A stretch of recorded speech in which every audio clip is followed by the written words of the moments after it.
I know it's a minute after 5. Let me welcome you to this evening's town hall, I should say, Q&A with the SDA administration. My name is Adam Camacho, and I am, it's my honor, I should say, to be the proud principal here at SDA, now serving in my 20th year in the district, my 4th year here as principal. I'm joined this evening with my 3 assistant principals who are absolutely amazing, and round off my team, I'm proud to introduce Dr. Jeremy Meadows, who's across from me, Ms. Katie Bendix. Hello. And Dr. Celeste Barnett. Hello. We are still admitting folks, and that's typically what happens. We will run this evening's meeting much like we do our Coffee with Camachos that we host once a month on the first Friday. And so what I am going to do is let you know that we have just hit record on the presentation. So if you do not want to be recorded, I would ask that you turn off your cameras. So I'll give you a second to do that. If you do not want to be recorded, please turn off your cameras. We plan to share the recording with our community at some point tomorrow afternoon, as well as with our staff.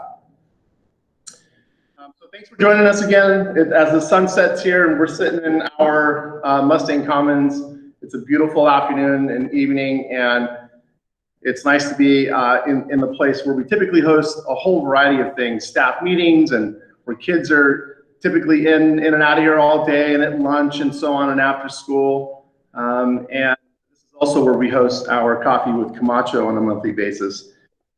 So while we're here alone, we know that like you, we know that we would love to have you here at some point soon when it's safe to do so. But you know, we're here holding on the fort for you. So we'll meet you back here in this building as soon as we can at some time down the road.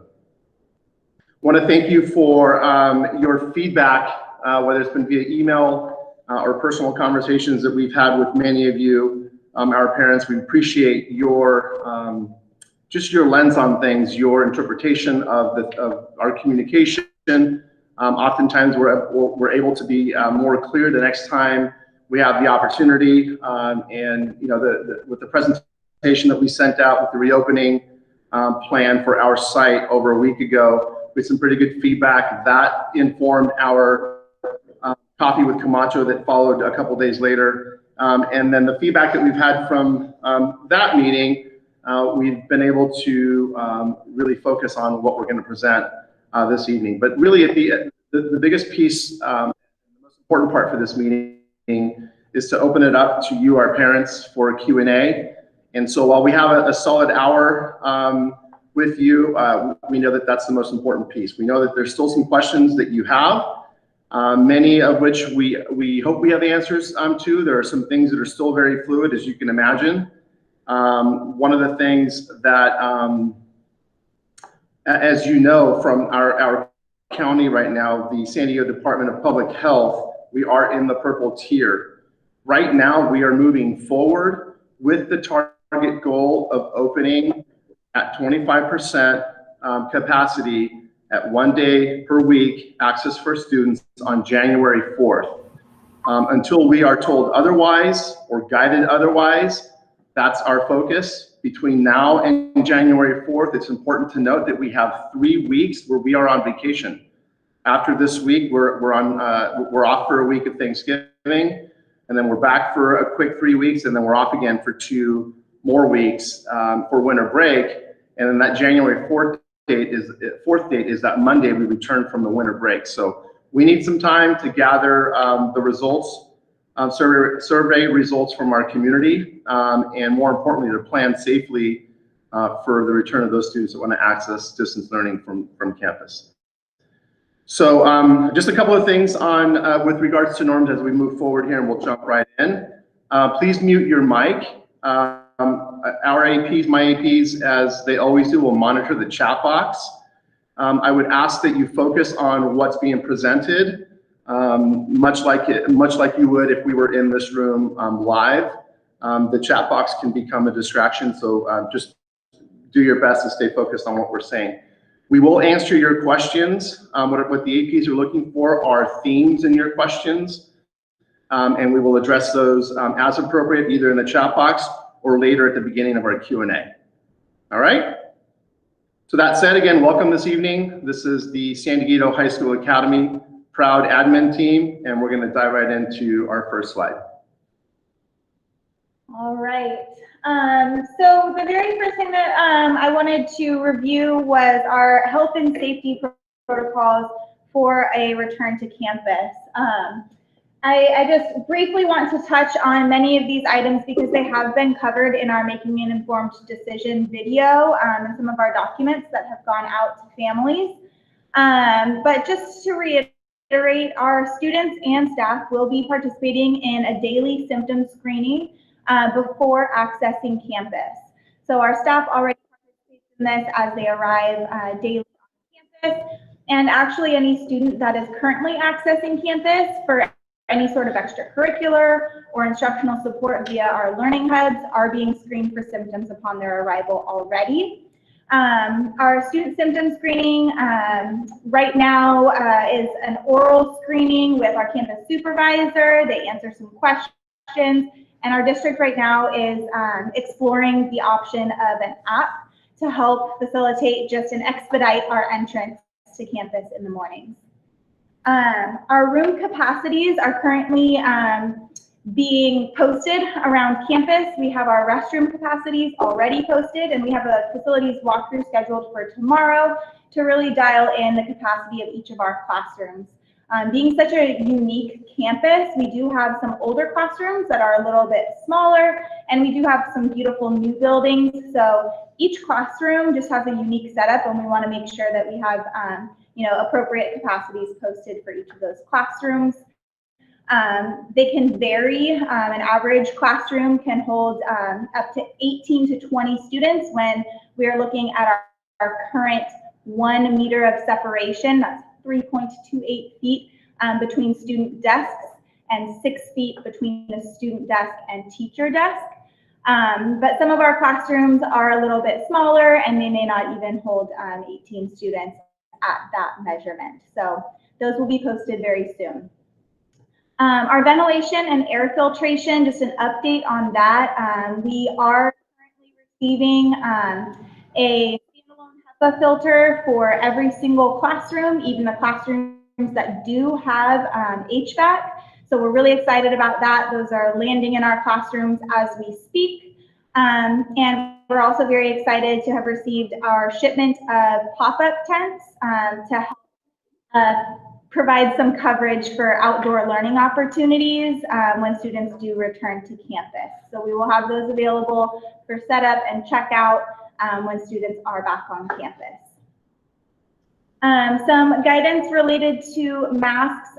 There have been some updates to mask wearing guidance, but that is, not changing our practices here on campus. Masks will be worn at all times on campus unless a student is exempt or if someone is actively eating outdoors and they are 6 feet or more from another individual. So the only time that masks should be removed is when someone is actively eating. We have had questions about will there be supervised mask breaks.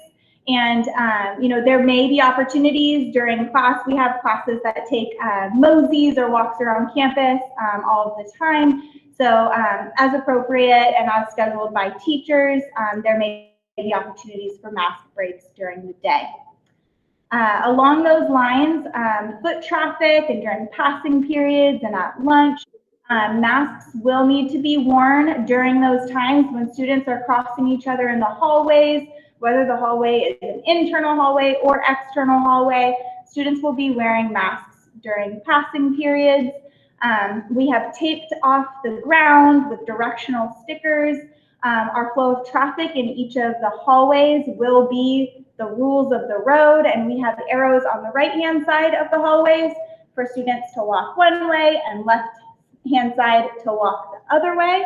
And we will have indicators reminding students to maintain 6 feet of distance when possible.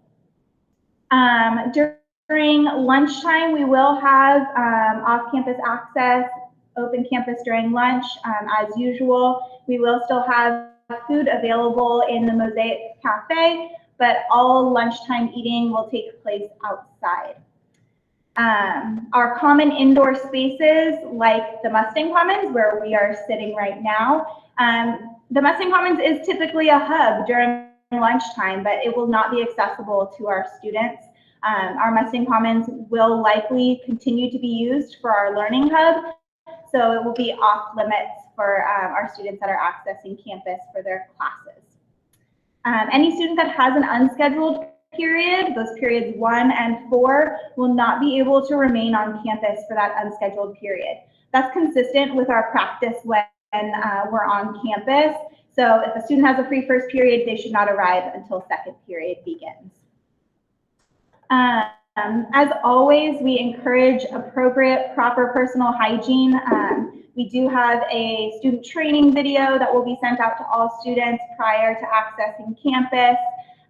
We have hand washing stations that have been set up around campus. We are still looking forward to a few more getting dropped. We were just walking today, pinpointing some areas that would benefit from an outdoor hand washing station.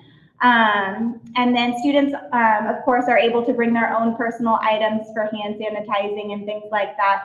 But we will have hand sanitizer available inside of classrooms for students to use on their way in and their way out. Our students and staff are going to be encouraged to wash their hands in between periods, before eating, after sneezing.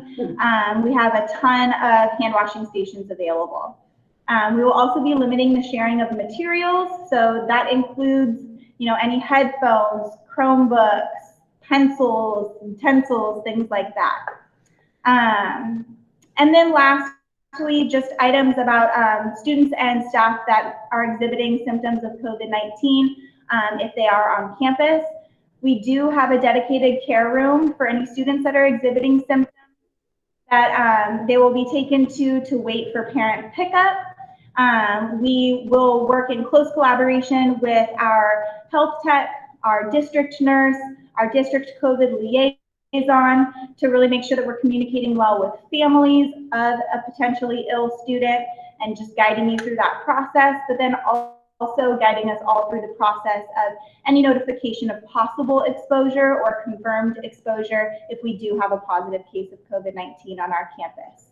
Our district website does have a posted decision tree for any student that is exhibiting symptoms and how our district nurse will guide any family through that process. So if you want to check out the district website, that's available for you there as well. All right. Thank you. Thank you. Thank you, Ms. Bendix. As some students begin learning in the physical classroom, the dynamics for all learners will change somewhat. Currently, all students are learning 100% in the distance learning model. Some students will continue to learn from home every day, but the instructional model will shift to what is known as a concurrent or simultaneous instruction. This means that teachers will be teaching one lesson to students in 2 locations, but at the same time. Teaching in the concurrent instructional model is quite different from teaching 100% online. We ask in advance for your patience as our teachers learn how to navigate in this new world. In addition to a new instructional model, all students will also notice that Monday through Thursday, their teachers will be teaching with a mask on, since there will be students in the physical classroom with them. Next slide, please. While some things are changing, some things will be the same. We will continue following the current distance learning bell schedule, with first period beginning at 8:40 and fourth period ending at 1:45. Students in both settings, at home and at school, will still receive instruction primarily through digital platforms such as Google Classroom and Google Meet. Because of this, your student will need to bring a Chromebook or a laptop to campus with them. If your student needs to borrow one from school, you can indicate that in your survey response. Headphones might also be necessary for some on-campus learning activities. I strongly encourage you to watch the Making an Informed Decision video for more details about what to expect when some students return to campus for instruction. Our intention is not to paint a dire picture of campus life beginning in January, but we do want to help you make an educated decision based on the facts. On the upside, classrooms during the pandemic will offer more opportunities for students to be around other students and to see their teachers in person. We're also finding that the handful of students we've had on campus are completing more assignments. They report that their motivation and focus are improved on the days they're on campus. That said, if you choose for your student to learn from their physical classroom one day a week, it will be important to prepare them for the stark differences they will encounter when compared to the classroom before the pandemic. Desks will be spaced far apart, everyone will be wearing masks, and learning will still happen mostly through the computer. Additionally, hands-on activities will be extremely limited in the physical classroom due to the requirement to limit the sharing of materials and the importance of maintaining equity between students who are on campus and those who are at home on the day that a lab or other hands-on activity is taught. Keep in mind that we will continue to offer many after-school extracurricular activities. It's been so uplifting for us to have kids on campus for club meetings, cross-country conditioning, book clubs, music sessions, gardening, and in-person tutoring. These opportunities are available to all students, regardless of the instructional setting they choose. Okay, thank you. Dr. Meadows. All right, so next I'm going to go over the SDA reopening survey. And it's important to really pay attention to this part. We have it posted on our website, and we also sent it home via email as well. The purpose of the survey really is to find out your family's interest in partially on-campus learning or staying at home 100%. And beginning January 4th, this is our goal and our target date. It's also important to note that families will be resurveyed for quarter 4, and if there is a significant change that impacts our instructional model. Please go to the next slide. All right, so the SDA reopening survey is open right now, and it does close on Monday, November 30th at 4 p.m. Please know, it does close on Monday, November 30th at 4 p.m. Families will state their commitment for the end of quarter 2 and also for quarter 3. So for example, my student will continue with distance learning from home 5 days a week, or my student will access on-campus learning 1 day per week, with distance learning from home the other 4 days a week.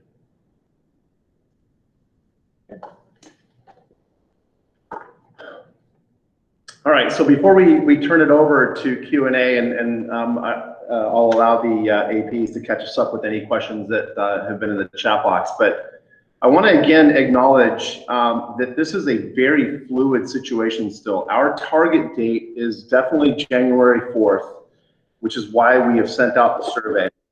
With the county in its current purple status, with you know, and it's anyone's guess what our governor might do in terms of an exec order, or ultimately what the California Department of Public Health decides. Right now, we have a target date, and our directive is to be prepared and have a solid reopening plan at the capacity that we are offering, and therefore this is our plan. I also want to acknowledge that there are a variety of perspectives. We've heard, and I've been saying this now for, I don't know, since last March. We've heard from a variety of folks, and everyone has a story about the impact of the pandemic, both personal, professional, and certainly the reason we're all here, the impact on our students. Some are doing okay, some are not. Some are socially, emotionally challenged, and academically challenged, and some are not. And that is, I think, reflective of just a variety of things. And while it's hard to control for all of those things, what we do have control over is what our directives are in terms of how we plan and move forward. And so with all the data, even as fluid as it is, and the directives that we have, this is our plan moving forward. As Dr. Meadows just said, if we need to come back and survey because things changed after Thanksgiving break, we will do that. If we're looking okay and things change at some point between, you know, in the middle of the winter break, we will communicate and notify. You know, at the end of the day, no one wants to move forward with anything that's unsafe. And that's a commitment you have from me, whether we're in a pandemic or not. It's safety is always paramount, and that's exactly how we made decisions. We're always about making informed decisions, and when you have the fluidity of just the way things are in our world right now, it's a constant target, but one we're committed to trying to hit as we march forward. So just know that this is our plan right now. Yes, we are asking you to make a decision now before November 30th, because we do need time to plan. And if things change after that, we will communicate for whatever reason. If things change, we will communicate directly with you. And if it requires a survey, an updated survey, then you have our commitment. We will do that. We want you to make an informed decision. That's been the whole premise of our presentations from a week ago. And so you too then have the same conundrum. It's like, okay, well, how are we making, can I make the best decision for my child given what we do know and then what we don't know? So we know that it's a difficult decision to make, know that we're in this together, and we're committed to keeping you informed up to date. So like I said, that's why we are here. We committed to this Q&A town hall meeting a couple weeks back. And if we need to do this again because things changed, you bet we'll make this available for you as well. So that said, I'm going to turn it over to the APs again, just to kind of review if there's any themes, things that you saw repetitive in the Q&A, please. Yeah, I did want to touch on just a few things that came up during the safety piece. And one of them was a clarifying question around room capacity. So that room capacity of approximately 18 to 20 students is the maximum capacity that's being identified for this 1 meter of separation between student desks. So our typical classroom averages about 37 students.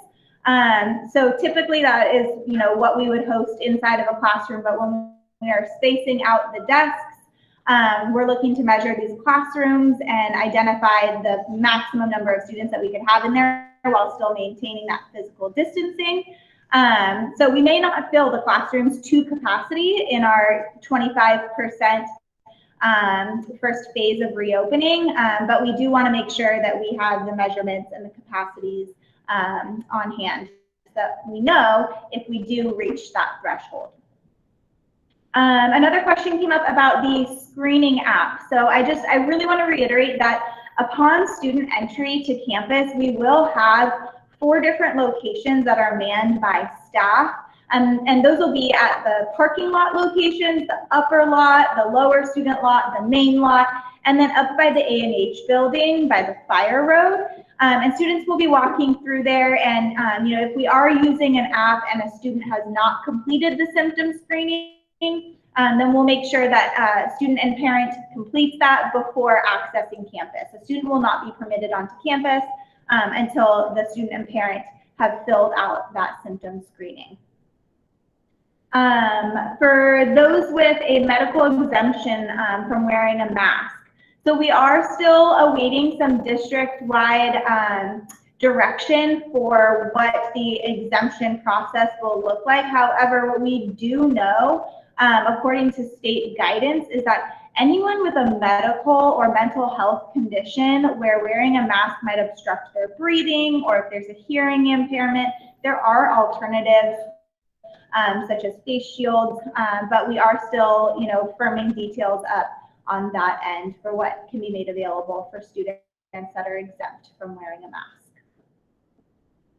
I'm going to go ahead and respond to one question, and I'll let you read because there's a few that are probably for you, Ms. Bendix, and for Dr. Meadows. Galactic Bloom Flyer, you asked if Chromebooks will be distributed. I see that Dr. Meadows responded, but I'll give you a little bit more information. The Board of Trustees put in an order for touchscreen Chromebooks for all students in the district. The most recent timeline for those arriving is in December for distribution in January. It has been delayed a couple of times, but that's what we're working towards right now. In the meantime, until those are distributed to all students, students will need to bring either a laptop or a Chromebook with them from home. Of course, students that are not able to do that, we will provide Chromebooks for them here at school, but at some point, every student will be getting a new touchscreen Chromebook that's dedicated to them. All right. Did you want to touch on, Also, you want me to ask this, the band question? yeah, so, Like hands-on thing. yeah, there are a couple questions about hands-on. Okay. Go ahead, Dr. Members, do you want to answer the CTE questions? Sure. So there are a lot of questions about what like career technical ed classes, CTE, like shop, metals, things like that. You know, the students will still be at their desk on a Chromebook, and they will not be out in the classroom using the equipment. And things like that go for culinary as well. It's still going to be mirrored with what is at home learning. So I do want to clarify that. And if anybody wants to jump in and add more, feel free. Yeah, just to piggyback, because I saw a question about PE, and I actually support the PE department. So there is guidance to limit the sharing of materials, like I mentioned a little bit earlier. So while that kind of runs over into the CTE world, it also really can impact our PE department with our weight room and some of our PE activities. So when students are on campus for their PE classes, there will still be some outdoor opportunities for students to participate. However, we do need to be mindful that there are students that will be accessing their instruction from home. So, you know, even if there's a yoga class that is taking place outside on campus, the teacher will still need to be instructing the students learning virtually. So there will still be a virtual component for the teacher and perhaps even for the students that are here on campus if there's an assignment that's happening virtually. So I just wanted to be really clear with that with PE. There may be some opportunities to be here, be out on the track and, you know, doing your thing, but we also still have 75% of the class that would be at home. I saw a question about just to recap the day of a student who chooses to access campus that one day per week. The distance learning bell schedule will still be active. Students that come on campus, depending on which group they're in, will access their classes in that one day. They'll move through the bell schedule as they normally would, even, you know, pre-pandemic. And lunch and so on would happen the same way. And then when school is out, just shy of 3 p.m., students that are on campus that day are expected to go home unless they have an appointment or another approved activity on campus during that asynchronous time. So I think I saw a question about that, just some clarity. It's been covered before, but you know, I know that we also have some new audience members in every subsequent meeting we have. So it's okay that we loop back to some of that stuff. It's very important. One other piece that comes up frequently is we can't, and I'll just speak very candidly about this, we cannot move forward successfully this year, especially on campus, without our highly qualified teachers.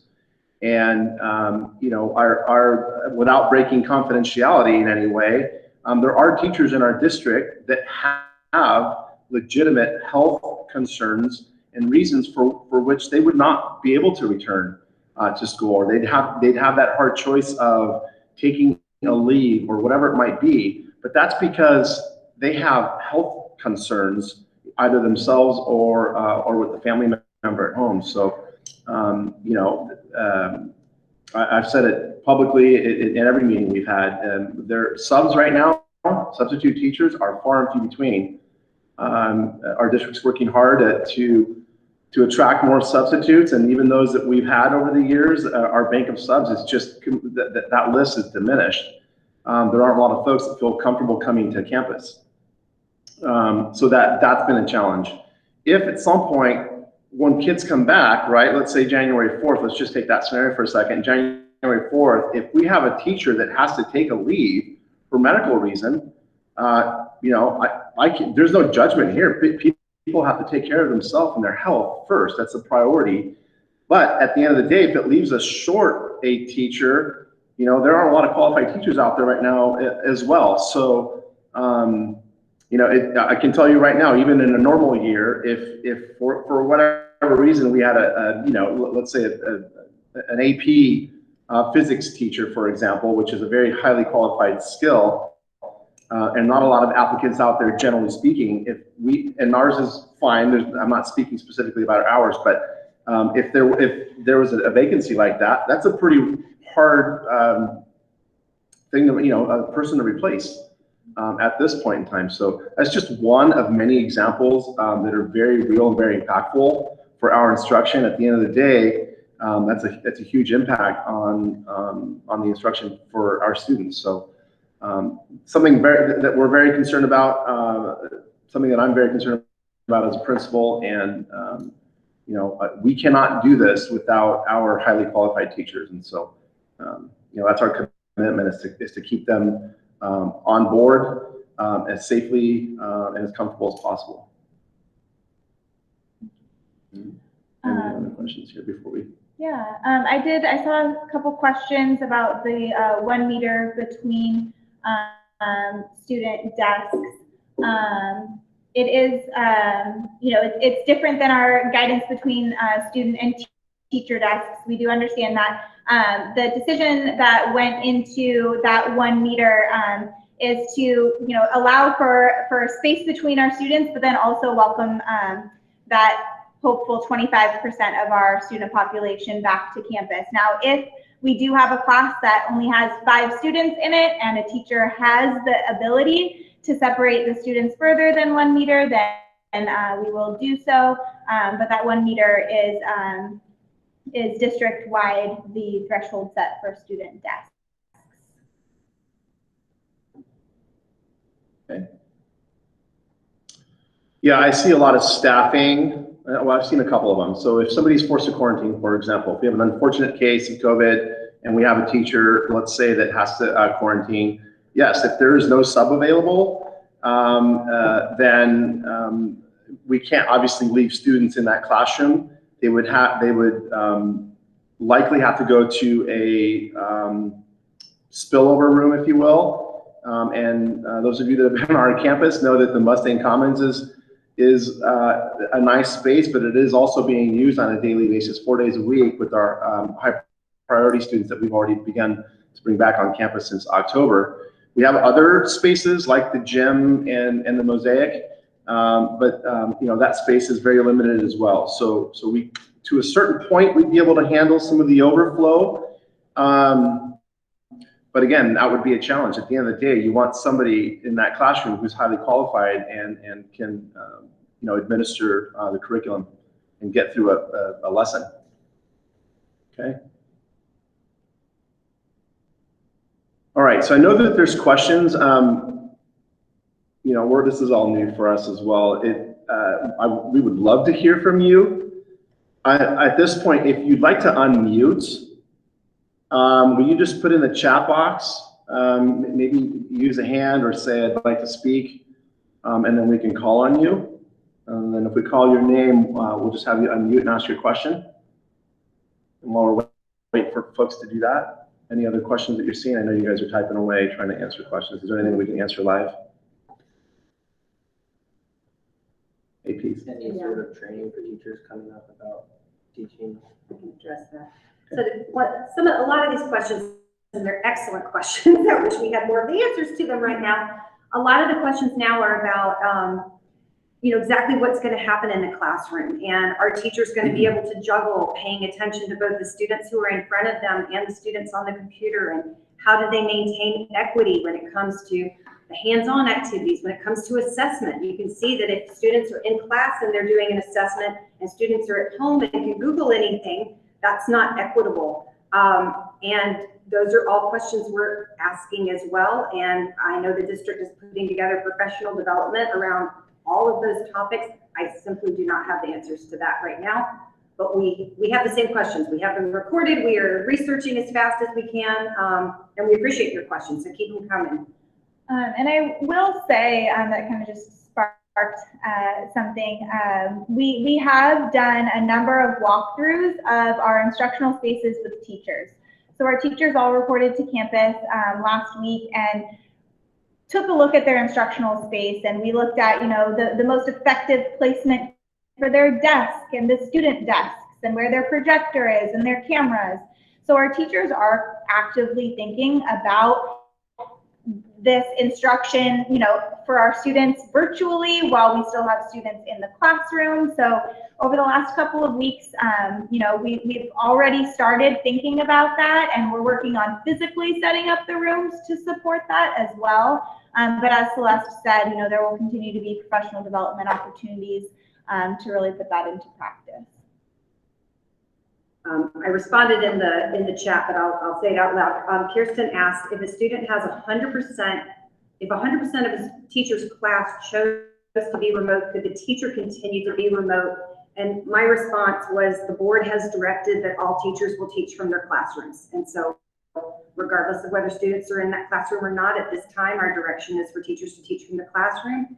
That said, Monday through Thursday, we will have students on campus. Fridays, we will not. And it is yet to be determined whether teachers will teach from their classroom or from their homes on Friday. Good question. Okay. Well, I know you're not shy because the questions are coming in the chat box, but nobody wants to unmute. All right, let's see here. Hi, can you hear me? Yes, Hey, thank Sarah. you. Go ahead. Okay. So it seems like it's going to be inevitable that a teacher's going to have to quarantine just because of exposure. So if they're healthy, how do we get the board to think about, can they teach remote during quarantine? Because it seems like that's an enormous amount of unnecessary substitutes. Yeah, certainly. And the hope is that if they are healthy, in fact, our teachers, if they are healthy but have to quarantine, you're going to find that they're going to want to teach, and that's the hope. And so then the challenge still is for those students that are accessing campus on Monday through Thursday. What do we do with them? And we need a sub. We need a certificated sub in that classroom to be in compliance. So there's a couple pieces there. Our exec board is definitely, and our board of trustees are very aware of those challenges, and those discussions are still happening. Holly asked a question, do you recommend parents submit comments to the school board regarding some of our questions or safety concerns? If so, can you tell us where to find the information? I would say certainly if you have questions and concerns that you think the board might consider, you are more than welcome to do that. And Katie? Holly, I see safety there, and I oversee safety here, so I would love your questions to come my way. I have a district safety meeting tomorrow as well. I encourage you to reach out to us with your specific questions, and then we're happy to reach out on your behalf if we don't have the answers to them. Sure. Appreciate that.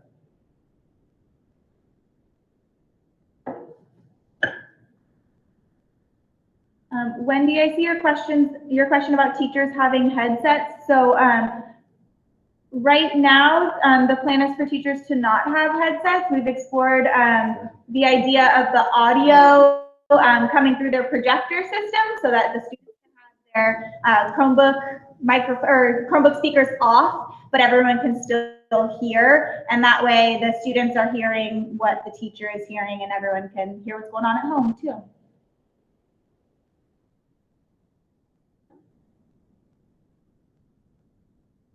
Anyone else want to unmute? We're happy to hear your voices.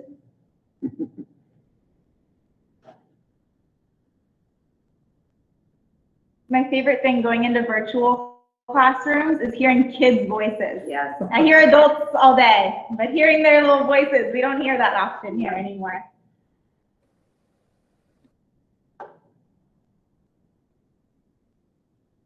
Yeah, the instruction piece has been covered. I mean, it's a top priority. There's no doubt about that. We apologize for just a little bit of the silence. Bear with us. We're trying to get through, trying to scroll back up through the chat and make sure we're okay. Did anybody type in a question that you're just dying to know the answer to that perhaps we missed? Hi, can you hear me? Yes, thank you. Hi, it's Grace. I got kicked off for a little bit, so I apologize if you already answered this, but one of my concerns is when you have all these high school students on the campus at the same time.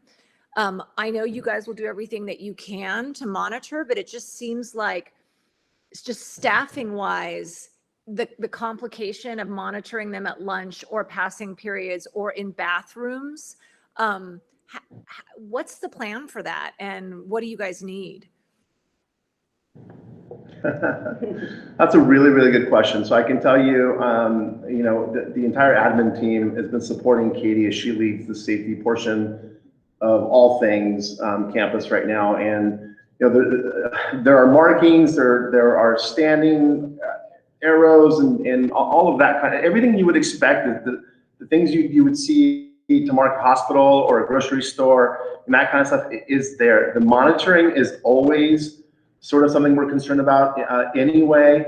But right now with policing, you know, as we anticipate kids coming back, policing, the distancing, you've got 4 administrators, 2 campus supervisors, and we always have staff that, you know, during passing periods and whatnot, will stand at their door, and I know that they will, out of the kindness of their hearts, help us out a little bit.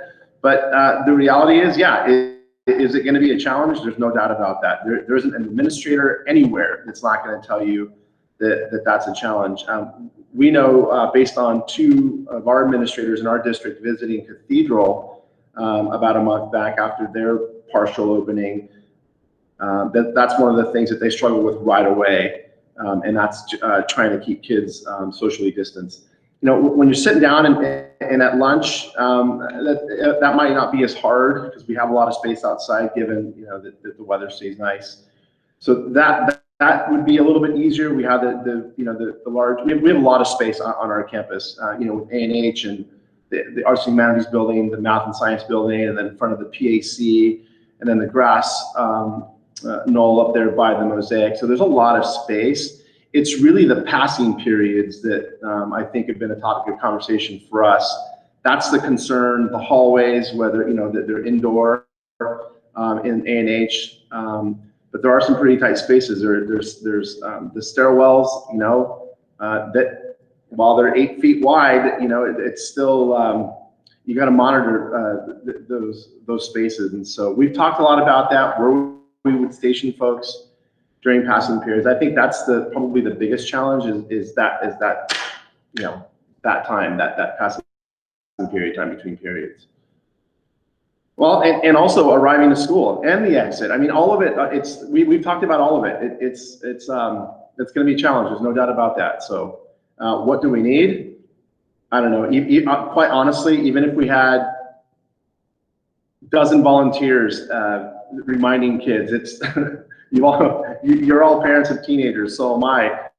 And the one thing they want to do is be close together in proximity and high fives and hugs and all of those things. So, you know, I'm chuckling at it, but it's definitely a real concern and something that we talk a lot about, and we'll do our best. That's all we can commit to, is doing our best. I appreciate that question, Grace. I know you know it's not a perfect answer for sure, because there's no real perfect way to handle that. But what we'll have to do, what we have talked about is doing some sort of training video that's not super long, that kids can watch before they come back, if they've chosen to be back on campus. It really shows some video and some talking points about some safety talking points, so that, you know, we can show a hallway, we can show the directions, we can talk about expectations, especially as they come back and they see their friends on campus. I'd like to address Gavin and Nicole's question. They said there are clear costs to this move. Other than satisfying directives of the board, are there any articulable benefits? And I would say yes, there are. I guess that depends on each parent's vision and what their kid is struggling with or not struggling with. I mean, I'll be honest, my daughter's doing quite well. She loves distance learning, but she's a senior who's going to graduate in a month, and she's out the door. So that's not everybody's experience. We know that. We hear from parents daily begging for their kids to have any opportunity to be back on campus, just again, to break that isolation that they're experiencing at home. And so I think that is those are the voices that the board is responding to, and we hear that too. We hate what we're hearing about what some of our students are going through, and want them to be here, but obviously we're concerned too about how to do it safely. So we're trying to balance those two things as best we can. It's really an individual decision for your family, but there are benefits. Yeah, well said. And also, I addressed this a little bit in the instruction piece, but we do have about 25 students coming into this room where we are right now on Tuesdays and Thursdays, and a different group coming on Monday and Wednesday, and they're coming for a variety of reasons, but we are seeing some success with those students. On Monday and Wednesday, we had some newcomers who've only been in the country for 6 months or less. Before they started coming back, they were not submitting any assignments. In fact, some of them had not logged into classes at all. Some of them, because they didn't know how to log into their classes. So them coming on campus and having a substitute teacher and a bilingual aide to be able to guide them and how to get into their classes, how to respond, get them a planner, those kind of things have been life-changing for those particular students. And we have seen some of the students who are here who don't need that much hands-on assistance, but they just need to be out of their bedroom and out of their pajamas and in real clothes and sitting on campus where other students are learning. So it is just very individualized, but there are some benefits. Thank you. I see a question about rainy days. I know that that's being discussed at the district level as well with our board of trustees.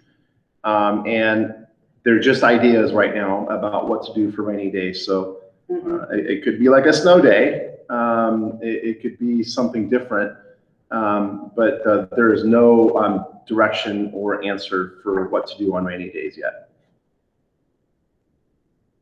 We know that other districts, in California have done, they've selected to do like a snow day. It's exactly what that is. So if it's raining because of the lack of coverage and whatnot, they have opted to announce a snow day and keep kids at home, distance learning, but from home, accessing distance learning, but from home. I'd like to address Courtney's question. She is asking about going back to class at the end of quarter 2. It's the last 3 weeks just before finals. There's pros and cons to that. I'm hearing what you're saying. I mean, what I think you're saying is that, that's a little bit tricky. For some kids, things are working quite well for them to be at home. Why would you rock the boat and come back for those last 3 weeks? We get that.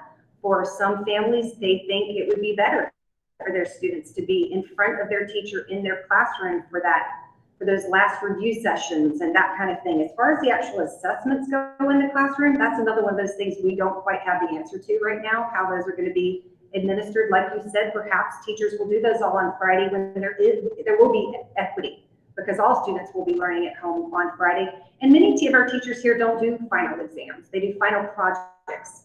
And in the distance learning world, that is more the way that assessment goes, is it's more of the hands-on application type projects than multiple choice questions and things like that. So it's evolving. It's really interesting that there are going to be some really good things that,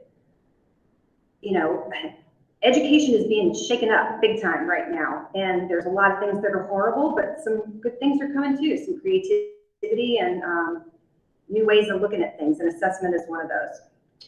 And that sort of partly answers Ms. Peacock's question there. And so the answer is yes. We have our teacher leaders from the district many folks are having very detailed and sort of exploratory conversations around what instruction could look like when students do come back to campus and while you have students accessing distance learning from home. So that's where the PD, the professional development, is going to be focused.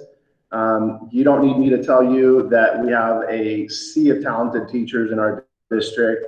And so they will want to continue, and they do want to continue to do the best possible. And they will themselves, because they have autonomy, come up with ways to serve kids and be equitable and not leave kids behind given the circumstances. Is this ideal? No. How many times have you heard us ask that? And I know that we all get that. and no one wants any of the instruction, the high quality instruction, to be sacrificed. But there are some changes that create new challenges, and therefore it's just another opportunity to be creative and to think outside the box and really kind of figure out how we continue to serve all kids, regardless of whether they're accessing instruction from at home or at school. So those are all very intense, they're detailed, there's a lot of questions, there's a lot of outside the box thinking. Our technology department is involved from the district, and so all the questions are being asked, all the options are being explored. So that is,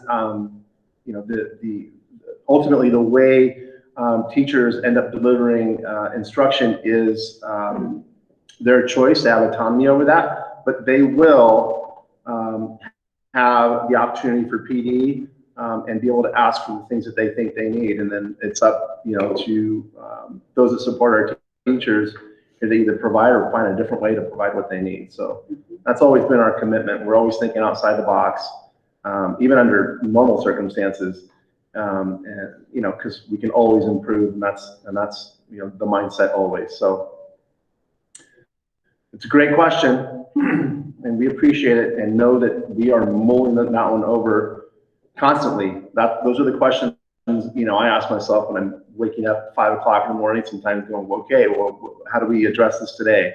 What more can we think about that we haven't thought about at this point?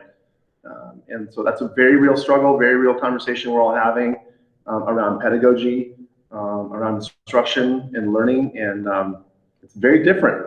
And so, it's a learning process for all of us. And I feel very confident that when we do bring kids back, that we'll be able to support our teachers in a way that helps them serve kids at home and on campus. Let's see the chat box moving a little bit. You guys good? I think we're responding. I think we're keeping up. There's an athletics question there. Sure. I didn't Do you want to address the CIF question, Logan's question? You see that? push the start date of sports season. My understanding is that season 1 starts on December 12th. We currently have cross country running their preseason conditioning on campus twice a week. The girls are here on Tuesdays and the boys are here on Thursdays to really preserve those stable cohorts. It's been super fun seeing them here on campus. Our season 1 sports are water polo with both boys and girls, volleyball, boys and girls, field hockey, and cross country.